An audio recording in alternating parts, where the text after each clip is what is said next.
Oh, And dang. really Oh, bad. They Really? okay. said Dang. That there was took us all by surprise. there was Welcome to Spedsplaining, where special education gets decoded one case at a time. I'm Stefan, a former classroom teacher and current instructional coach, and I'm joined by three brilliant minds in special education, Darcy, Anna, and Leanne. Each week, they take real stories, often from right here in Washington, and break them down into plain language. We use these stories as a launch pad to explore the wild, wonderful, and sometimes frustrating world of general and special education. Whether you're an educator, parent, advocate, or just curious about how the system really works, we've got you. Let's dive in.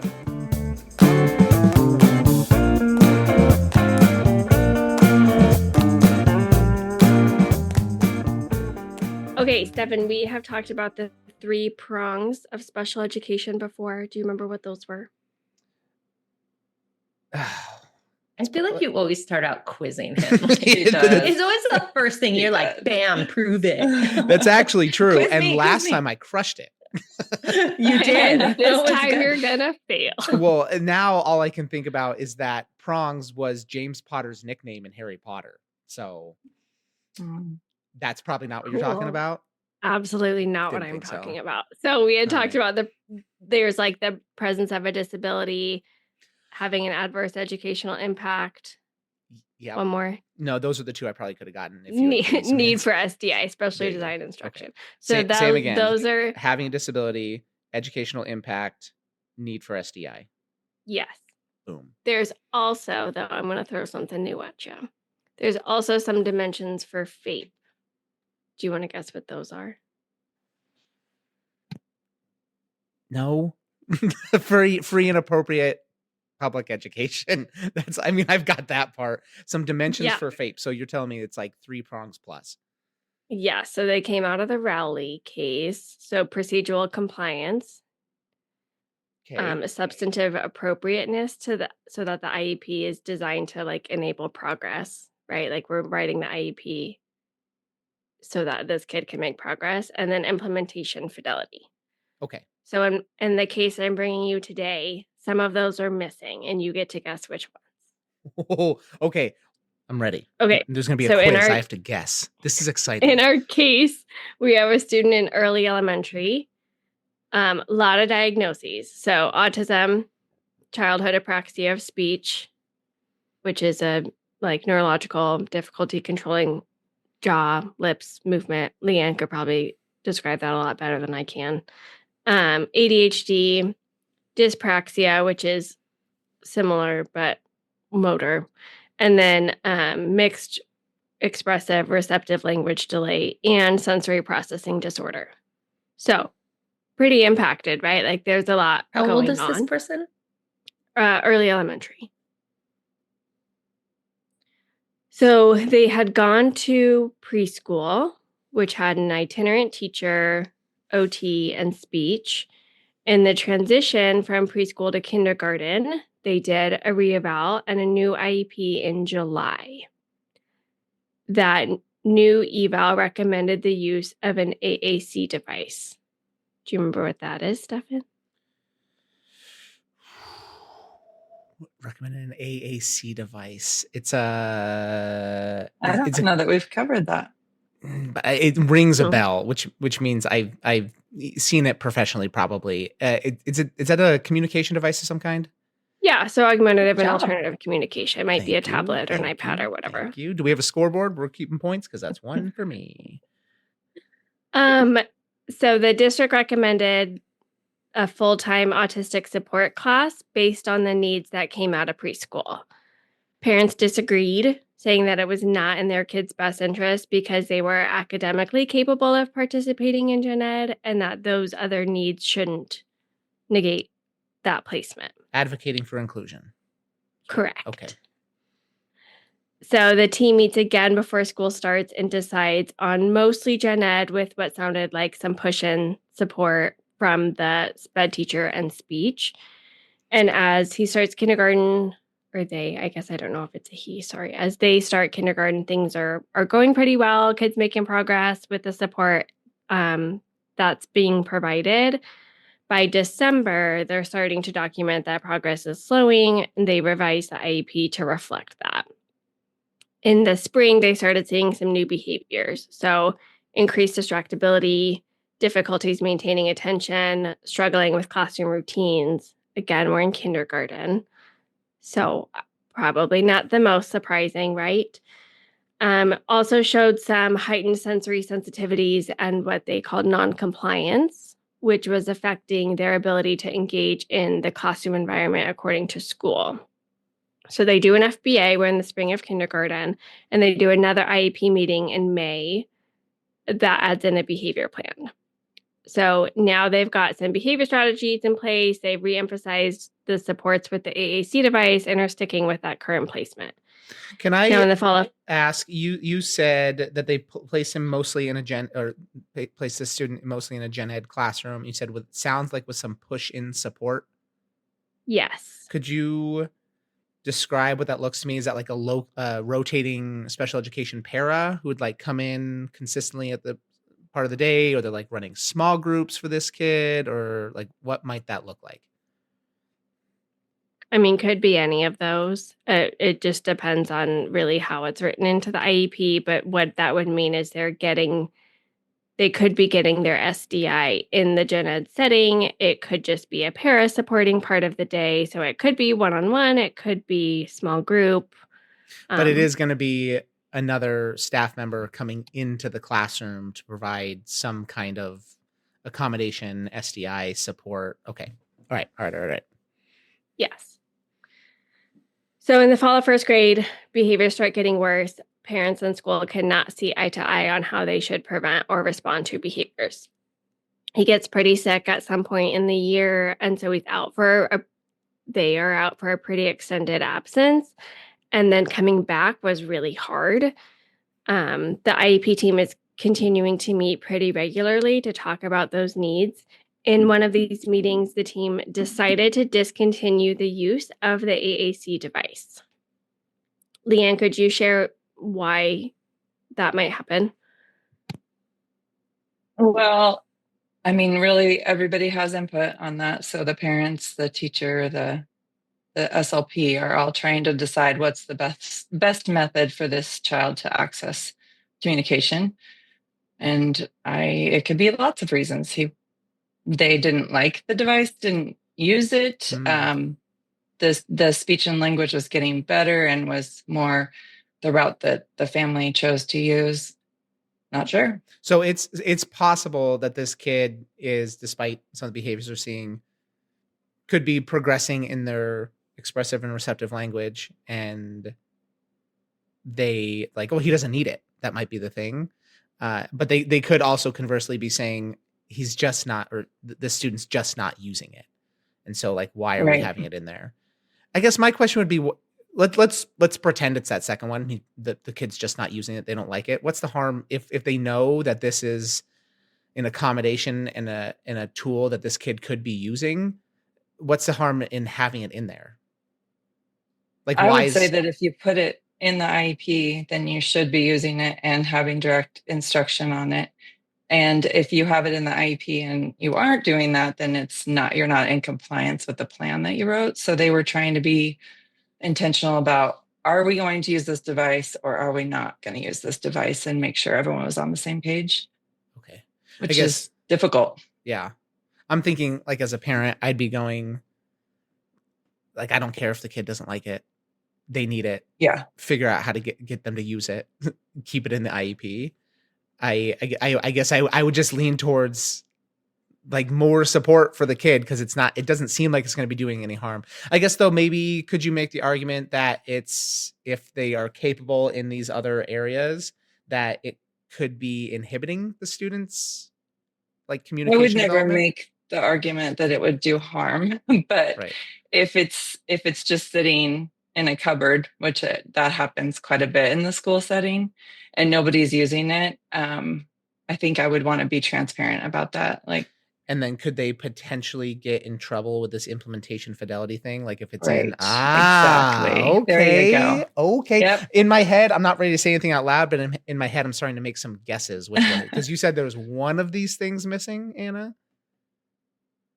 I said some, but I'm not going to tell you if it's one or all. It's tricky. Well, I'm trying to make a guess to get it right. And that, Well, so they updated the helpful. IEP to take it out. Okay. So if they're taking it out, they're saying we're not using it for whatever reason. What the school team reported is that their verbal skills were developing, and so it was no longer necessary. Gotcha. So they took it out of the IEP.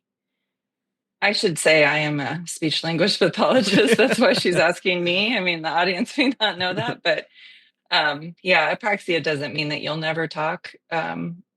So the kid was making progress, clearly. That's good news.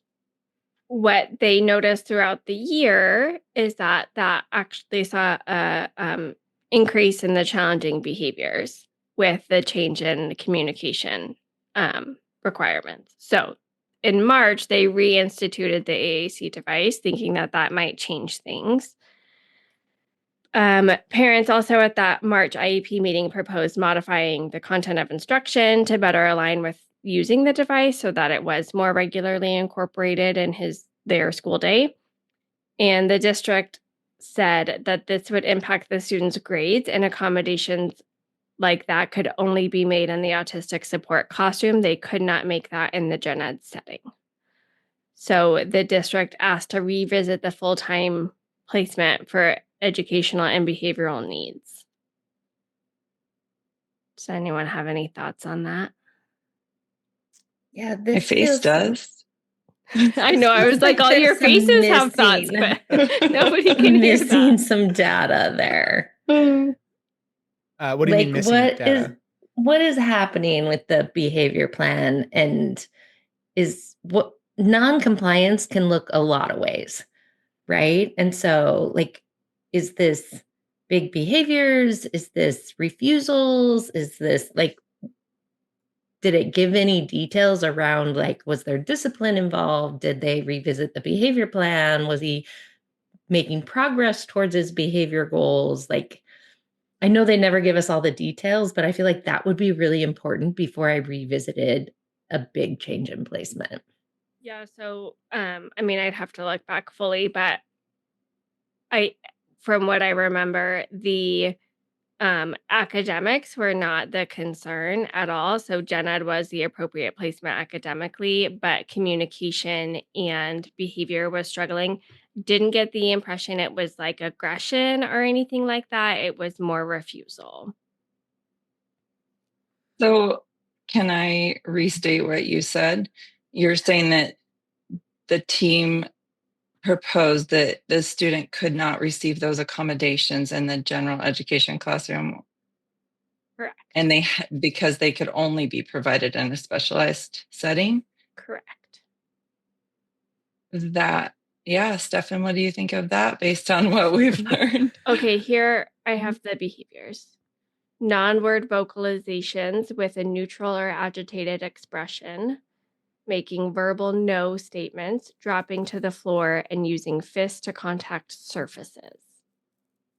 So in my teacher brain, I'm in the general education classroom.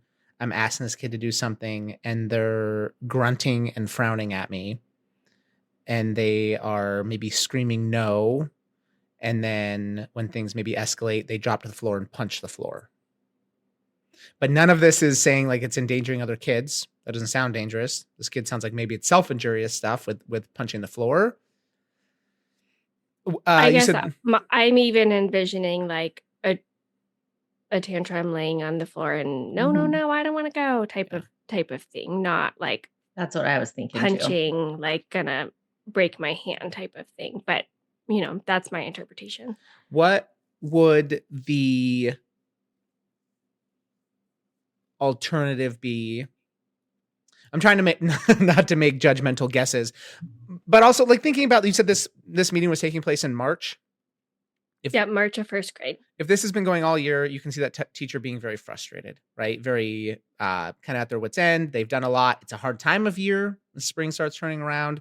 I could see that I mean, this has been happening There's all no year. days off in March. There you go. Right. It's that stretch between President's Day and spring break is just straight through. And so that can be a tough time. And I can see the teacher wanting to do what's best for the kid for sure. And looking at the behaviors that are happening in their classroom and saying, this is not the best placement for them because this stuff keeps happening. It's happened all year. It's not getting any better. And they're in the trenches and they don't see a way out. I could see that angle. I guess I'm wondering what the justification for moving this student to a more restricted environment would be. Like, I guess what I really don't understand is the case saying, well, we can only provide accommodations for this student in a secluded environment. I call foul on that. There we go. I was trying to find the appropriate term that I actually wanted to use. And I was thinking like more on the side of think what's happening in a first grade classroom, where kindergarten we go all year and we can do structured play and lots of movement and those sort of things. And then we go to first grade and we start that way. Well, what starts happening at the end of that is I expect you to sit and do reading for 35, 40 minutes. I expect you to then shift and do math for another 45 minutes. And so the academic rigor, I think, starts raising also during that time. So I could also see like that team going, I don't like that we can't do the accommodations. I don't know that that was really the conversation they wanted to have. Potentially, they wanted to have the conversation that this is now becoming really disruptive to the learning environment for all the other kids.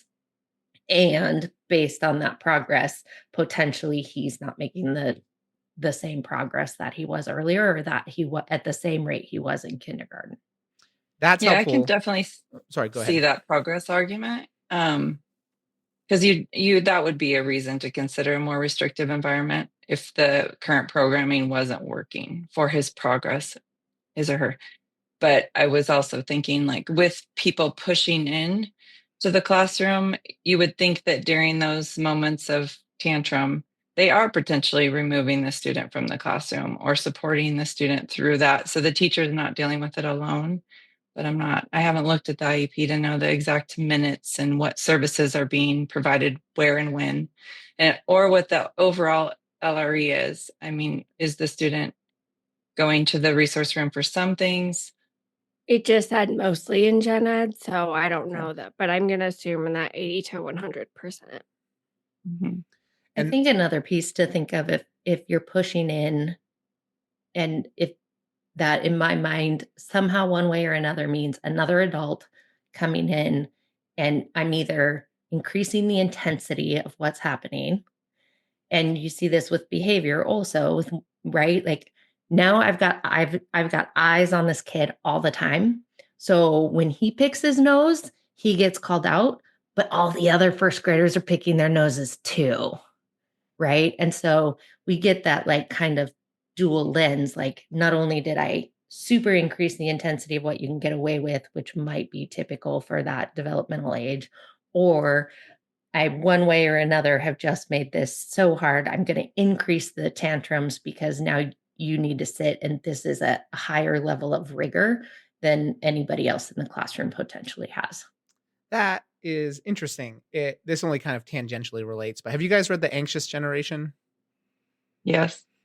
So Darcy smiled. What's that?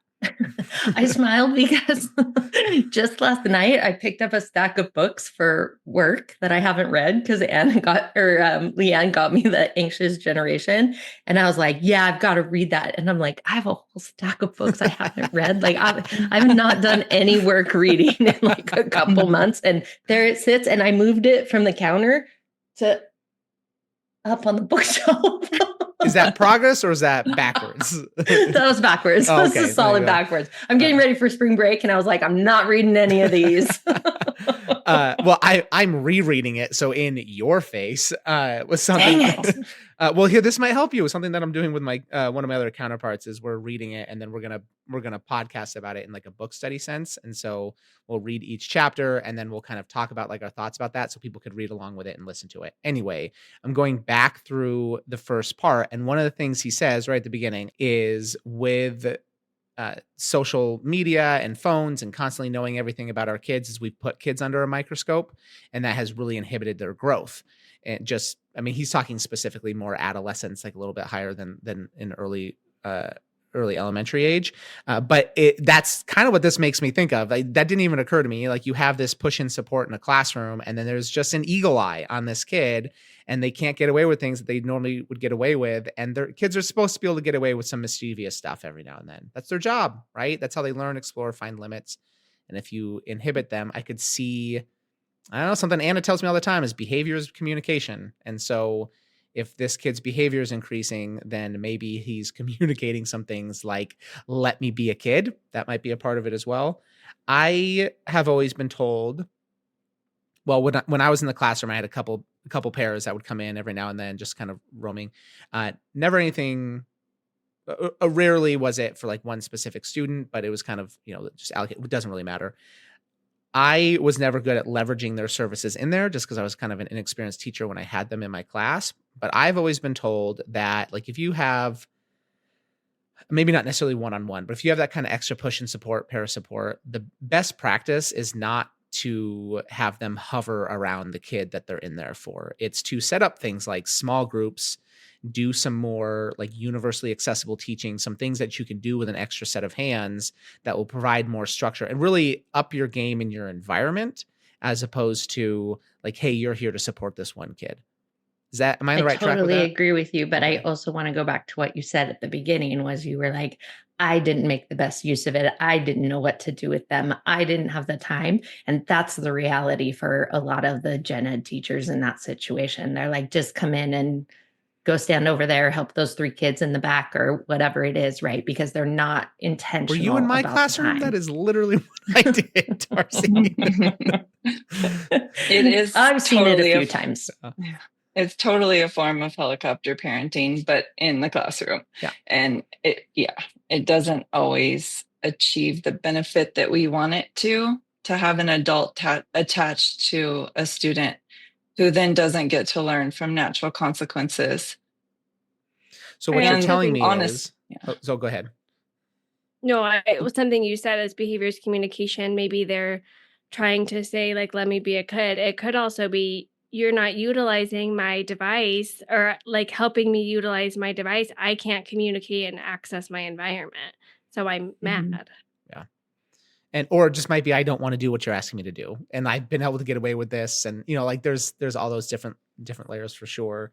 And I guess what I'm hearing from this is, when I see as a teacher that there's, let's say I'm on an IEP team as a teacher, and they say, all right, we're going to provide some push and support for this kid, because the best placement for them is to be in the general education setting. So they're going to be in your class, and we're going to give you a para for certain times of the day. I maybe as a teacher need to be advocating, whether I get it or not, but the next words out of my mouth should be, all right, then I want a little bit of training on how to utilize this, or I need a little bit of time to think about how to plan for this para in my classroom. Because that was always my mistake as a teacher, is I, honest to God, forgot they were coming in. They were there every single day, but my planning process was 100% about the kids. I always thought about the kids. Like, what am I going to do for my lessons? And then Anna, the para, comes in, and I'm like, oh my God, I am so sorry. I have zero plan for how I want to utilize you, because I've just, for the other 5 periods of the day, I'm on my own, and I can do this. I'm a competent teacher. I can run my classroom. And so it would have been really nice to have some dedicated time to co-plan with that para, or to get just a little, like, here's 10 ways that you can effectively leverage this classified staff member to support all kids, not just Stefan, who's on an IEP. And this is a bird walk, but I have to go down it just so that we all get to hear. To me, that speaks so loudly to some of the mistakes that we make in special education, that it's about people, and that we have more paras than we do special ed teachers. And it's the special ed teachers that really have the training and the specificity to understand, how do you teach an AAC device? Like, how do you write a goal so it's integrated within that?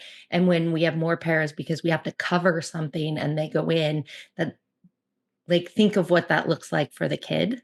So I think that that's a big piece for this. And it's super common, right, for kindergartens to get pushed in service because that's where they're most closely developmental. And so you see LREs across our state, they shrink the older kids get as the rigor in classrooms get bigger, right? Because teachers struggle with that piece. And when it's a para, I'm going to do exactly what Stefan said, right? That's going to be my like backup. And when people say, well, just give me a para, they're like, just if you give me a para, then I can say, well, they're doing it and I can forget about it. I don't have that ownership to manage that piece anymore. I think the other complexity to this case is you're also in a really resource-rich district. Like, to have a program specific for communication or kids with autism to be able to go, but I have people over here that have this expertise. So if you build it, they will come.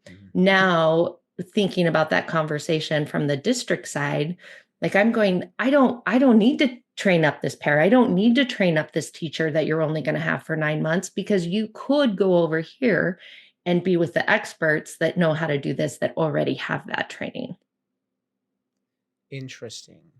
Also, there's the title for this episode, Spedsplaining, Field of Dreams. If you build it, they will come.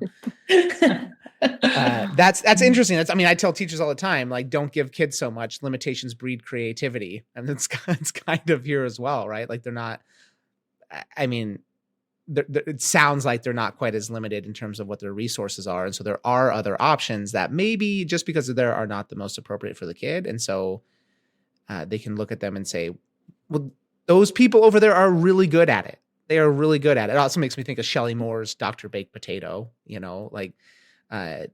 can't you just help take, have you guys seen that? I mean, I know you know Shelley Moore, but can't you just take the melted butter off the baked potato? These kids don't eat meat. Like, can't you just take care of them, please? Again, not that that's what's happening necessarily in this, but you do see that happen a decent amount. Okay, so in March, they have that placement, or they have the IEP meeting. District is saying, let's move to the autistic support classroom. Family says no, and they request a facilitated IEP meeting. So in May, I love it. Look at, they're using their resources, a facilitated IEP meeting, and yet we're talking about a due process case. Bummer. And so in May, they have the facilitated IEP meeting. Still could not agree on placement. They set a meeting again for another facilitated meeting 2 weeks later, but parents unenroll the student from the district in that time. The district said, well, we'll still have the meeting so that we can have that active IEP. And family denied, saying student was already enrolled in an online charter school. District held the meeting anyway to finalize the new IEP with the full-time autistic support classroom and increased speech and language support. Darcy looks very confused. I was going to say, Darcy, describe your face right now. I don't understand that move. I guess from an admin side, I could see, like, let's close this and make sure when the family comes back that we are going to say, well, you re-enrolled, so we decided your placement, which ultimately the district does get to decide the placement, but they procedurally did that wrong. Like, if the kid actually went and was enrolled somewhere else, it changes your code in Skyward. Like, you shouldn't have anything that you can do around that without having conversations and families. Okay, that was my question, is if they are enrolled somewhere else, how can this district be doing the IEP meeting? Yeah. The student's not even active in your system. So it's not like there's a deadline. Could there be like a miscommunication, or like families were planning on enrolling but didn't actually have the paperwork in yet, so they're still technically active? Or like, that's what I was like, how can they even do the IEP if they're not enrolled in their district anymore? Okay. There's a lot to that story that we don't know, I'm sure, behind the scenes, because that doesn't sound like a move that a district would make. Because the district should not be liable for that active IEP if they're no longer enrolled. Yeah, they don't Right. need an active IEP. They unenrolled and that timeline just falls off. They're not counting Mhm. the kid anymore. So I don't understand. That's just a new one for me. Okay. Sounds Good, like because I wrote that down as implementation the question. fidelity I was like, failure. how could they do that? Yeah. So that's good to know. Okay, so in June, parents filed for due process, citing that the district failed to provide FAPE, asked that IEP be deemed invalid, and then they were seeking comp ed for kinder and first grade. So essentially saying what you Mm. gave us wasn't good enough because he was there. He was in kinder and first, and they're saying you didn't hit one of these prongs in FAPE from Rowley, and so we want okay. Sorry, it's I just kind making of sense. it's just like lining this out, like from the admin lens, like, so we did what you wanted. We kept him in gen ed. We kept him in our school. We tried the AAC. We took it off. We put it on. We tried again. And now you're unhappy with what we did. Yeah, and Just when to you put clarify, it, when is that the bottom line of this? when you put it that way, I'll make an official guess. My guess is that implementation fidelity piece, because like if they did, it does sound like it, right? Like they put them where they wanted and they gave them the stuff, they ran through the things. It sounds like they're essentially saying you didn't do it well enough. But then the family chose an online charter school where AAC would look like what? It's just it sounds like there's just a lot of parents go through a massive grieving process when their child first gets diagnosed, or when they realize that they're going to have school challenges potentially for this child's whole school career. I And was I going to say, wonder, because I mean, there's a lot. Like, it wasn't that's a just lot the going on. apraxia of speech, right? I mean, there's also dyspraxia and language delays and sensory and ADHD. I mean, there's and autism. There's a lot going on. Yeah. And it's very scary. And you want the school to answer your questions and fix things. And sometimes the expectations just aren't realistic going in.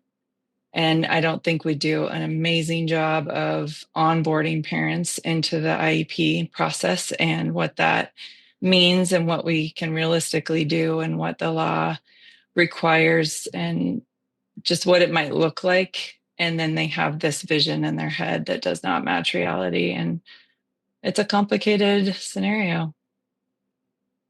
So, what do you guys think happened? Well, what was the progress on his goals? Their goals.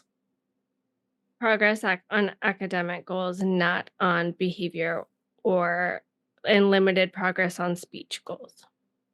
I was trying to think like this whole, we switched the setting that your child would come back to. That didn't come up in the court case as an issue of predetermination or something. Well, that felt like that was when the family asked for that to be invalid.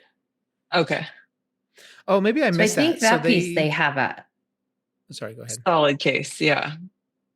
So they have when a compliance problem. When they filed for due process, family asked that IEP be deemed invalid, and then the comp ed. I don't think I made the connection that they did end up switching his placement. I thought they recommended switching his placement, but never actually went through with it. When the parents were not at the final IEP meeting, they solidified a change in placement. Ooh, I was so sure that this was going to be ruled in favor of the school district. Though at the beginning you said this case has a failure of one of those. So there has to be some kind of ruling in favor of the family. And my guess would have been around the implementation fidelity. But I guess I have a question about that, because maybe I've got the definition of it wrong in my head. Implementation fidelity, how well you are implementing the IEP and the accommodations outlined, right? How do you prove that? How do you prove that as an outside entity? I would assume it's through data tracking, right? But making a claim in that is essentially saying you didn't do a good job. That seems Sometimes it's you subjective. didn't provide the service that you said you were going to provide in the IEP at all, or you didn't provide it to the level that you said you would. Would that not be So procedural compliance? No, the procedural compliance is more that you invited the parents to the meeting and that you had them there for the decision. But implementation fidelity could be that you wrote this plan and you did not implement parts of it. Like you weren't did even not using the provide AAC device. Right. Okay. Right. Thank Or you. maybe on the plan, it said somewhere that there would be staff training for the AAC device and they didn't do that piece. Or, they didn't even have the AAC device programmed. That would be pretty obvious that you didn't implement with fidelity. Gotcha. So I looked into a little bit more. The AAC device, they are saying, was not properly or consistently utilized, and academic progress was still happening, but it was slowing. And families said that they believed that inappropriate behaviors were increasing as a result of the inability to communicate with the lack of implementation with the device. Okay, my guess is that the ALJ provided some amount of comp ed saying that there was a lack of implementation fidelity. It was Colonel Mustard in the library with the candlestick. And the procedural compliance piece, they threw out that IEP because it was not procedurally compliant. I also add that. Leanne with the assist. Yeah, I think they have a compliance problem with that IEP. I think procedurally, if they wanted to do that correctly, at the end of the day of that mediated or facilitated IEP, they should have said this is the decision the district is making and given prior written notice that that's what they were going to do, rather than just like ignore that we had the whole facilitated IEP meeting and then go, okay, well, the door's kind of closed now, so let's like sneak this in. So I think they have a problem with that, but I don't think they're going to get anything because of it, right? I think they're just going to say that you need to have another IEP meeting if that student re-enrolls. I think they're going to have fidelity with the AAC based on the IEP goal progress. And so I think with that, they also have a substantive problem around those IEP goals. I don't know about the comp ed's going to be a stretch for me. I don't know. Stefan's face was like, what do you mean? I don't like, know. maybe. I'm over here going, I am really glad I made my ignorant sounding guess before Darcy went on a monologue and like had all of this really detailed. Here's why I think that. I'm going to make an AAC guess that if they wrote goals around AAC and they did not implement them, they're not going to have the progress, and that would be where the comp ed would be for speech therapy. I'm not sure about comp ed in any other area of the IEP. Potentially behavior. If the student was regressing in behavior, they might have comp ed there too. But academically, it didn't sound like there was as much regression or that progress was that flatlined. So they really lit the district up. Oh, dang. Really bad. Really? Said that took us all by surprise. There was a 2-year, they said there was a 2-year denial of FAPE, that the district failed to modify the child's instruction to meet behavior and communication needs. The district did not sufficiently collaborate with parents. They weren't consistently integrating the AAC device. They weren't modifying the schoolwork, and that they responded with an overly restrictive placement with the failure to monitor and adjust services based on the kid's need. Well, 3 IEPs in 1 year, and that hurts. Yeah. And I wonder what evidence the district had. Like, did they have none? That's what I'm wondering. They said, hey, did you do this? Did you do this progress monitoring? The district's like, nah. Yeah, that does get you in a lot of hot water if you don't have it didn't happen if you don't document it. Yeah. So they got 1 hour of comp ed a day for kindergarten and almost full days for first grade. Oh, how do they even fit that in? Maybe till graduation, I guess. I don't know.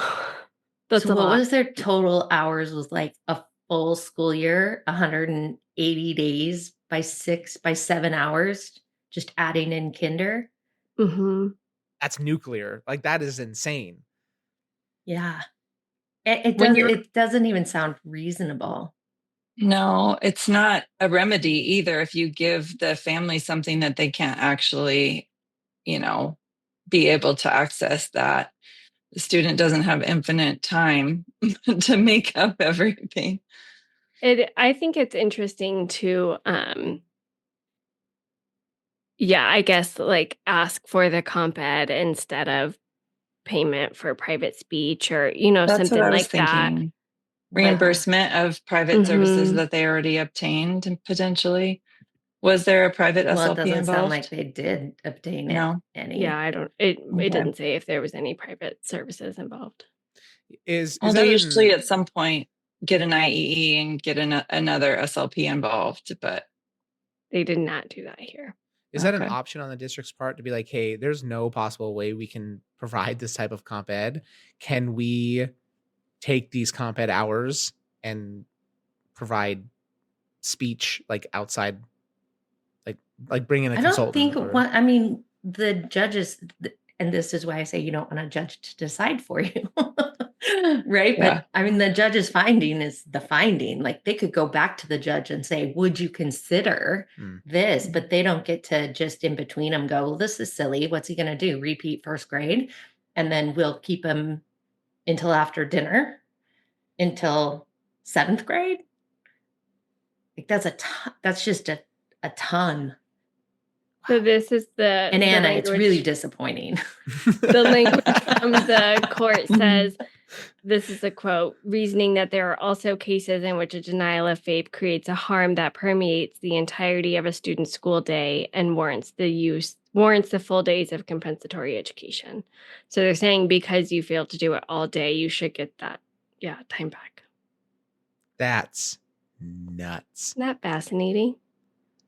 And I just Wow. wonder, like, from a judge's stance, I mean, I know that they went to school, so they're probably experts in education, That's but how it like, works. you're right. How do you think you do that? Seems like someone looking at numbers on a spreadsheet, right? Like Yeah. not actually taking into account the whole child. Well, and couldn't, like after this, district could challenge it, right? Like that's a right that a district has, is to challenge a ruling. Appeal. Yeah, or appeal it. Can't they do that? And then it just kind of goes back to the court, because I've seen that happen before, or like read about it. Yeah, they could have. I think they can, but That's how it makes it to the It's- circuit, right? yeah, also how from a district stance, I wonder, like, why? I mean, this is going to sound not awesome, but from a district stance, I'm like, okay, we'll fill those hours in. We'll just do an hour after school until he's in graduation. That's fine. Right? I mean, why would I pay an attorney $500 an hour to appeal it and go back? It's going to cost me more in attorney fees than it is to just be like, well, this is what you got. This is where we're going. We don't even know what happened to the kid. Like, did they actually even re-enroll? Like, are they interested in comp ed, or are they just like, this is ridiculous? I'm right. Like, Well, how parents much did do I try to request- engage? They did request the comp ed in their due process. Well, it's kind of the So- only thing you can request, right? Like there's not a monetary amount that you can get from due process in special education. So you kind of are Except only for going reimbursement. Sure. So they would have had to reimbursement. spend it first. Oh, so you Mhm. can't say like this was an issue. We're going to go find our own comp ed through these private services. I want the district to pay for that. You can't do that. You can go get it and then ask for reimbursement. But then you're But kind of you'd taking have a to- risk, right? Because like then You're what if you taking a don't? risk. That Yeah. sucks. Sure. Yeah. Well, otherwise, I think the money part would put schools out of business. I mean, people would come after damages and, it just could be so never ending if it was open-ended cash. But comp ed kind of limits how many families want to go through all of this to get extra hours from a place that you don't trust now. I mean, it just doesn't always make a lot of sense, except for going, I was right, they failed. That part probably felt really validating for the parent. Well, and to your point, it then shapes the landscape in the future, right? Like you've said that a couple of times where, I mean, this hopefully changes future practices for the district or that team or the way they go about those things. Like the idea with a slap on the wrist is that it teaches you a lesson moving forward. Yeah. What lessons do you think the district learned, Anna, based on this? Like, where would they have changed their practice? Well, I think like I would look at what the push and support looks like and how are we training our staff in AAC devices, since that was a really big, I mean, I think you could definitely make an argument for behavior interventions and what that looks like, but it sounds to me like the result of this was really an inability to utilize the AAC device appropriately, which led to a lot of other things. So I agree, like we talked about earlier, with how do you utilize the para? How do we make those accommodations? I would hope that results in an increase in special ed and gen ed teacher collaboration. Like Stefan, you mentioned wanting time with the para, but at the end of the day, the teachers are the ones that need to get together because the paras are kind of doing what they're told, right? But the teachers are the ones with the knowledge and expertise, like Darcy said. So if they could increase that collaboration and what should I do? How do I make these accommodations? The gen ed teacher can't do it on their own. And I might have taken a different walk away. Like if I had to look back from the district stance, if I had that much information that they weren't making progress through kinder, thinking about getting that 1 hour comp ed, I would have pushed harder on potentially the change in placement, where they had specialized people to help them. They were already specifically trained in whatever that was, and it's available to them. Yeah. And I think sometimes in an effort to accommodate parents' wishes and wants, we give them what they are asking for on the IEP instead of using our training and best practices to know that AAC device should have been. I don't know if the parent was advocating to pull it from the IEP at one point, but I think that was the district. That was the district. For that. Yeah.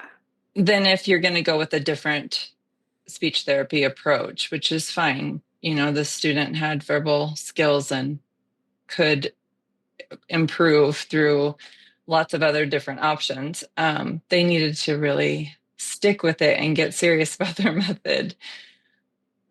They were maybe being a little too wishy-washy to try and keep everybody happy.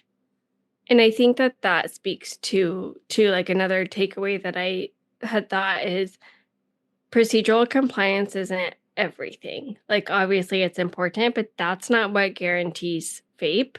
And that can't be the only place that we are focusing our attention. You also need to look at the content, the quality of services, like what are you actually doing to meet the kids' needs? What are you saying you're going to do? And are you implementing? Mm-hmm. Stefan doesn't know this, but there's no such thing as a perfect IEP. There's a procedural issue. I could have told you that. And that is not what gets you in court. What gets you in court is not, following through on things that you say you're going to do, having the relationship break down, having a kid sitting there not making progress. Yeah. Well, and I'm still sitting here thinking about something that Darcy said like 25 minutes ago, which was the inverse relationship between LRE and rigor in classrooms. And that it's not shocking to me, I guess, but it's so disappointing. Like that is so sad that the more, I'm not going to say harder, the more rigorous our classrooms get, the more we start to exclude our students with disabilities or on IEPs like that. No, I mean, this is not a judgment on specific schools or teachers. Like, I guess I can see how that happens. But that also puts a priority for me as an instructional coach on supporting inclusive practices with all teachers in all classrooms at all grade levels, because it's that universal accessibility that supports all kids, not just your students with IEPs. Like I always tell people, I wish I was living in a school system that every kid was on an IEP. That's the idea, right? Is personalized instruction, personalized support. Every kid gets what they need. And to just kind of hear that there's that just inverse relationship is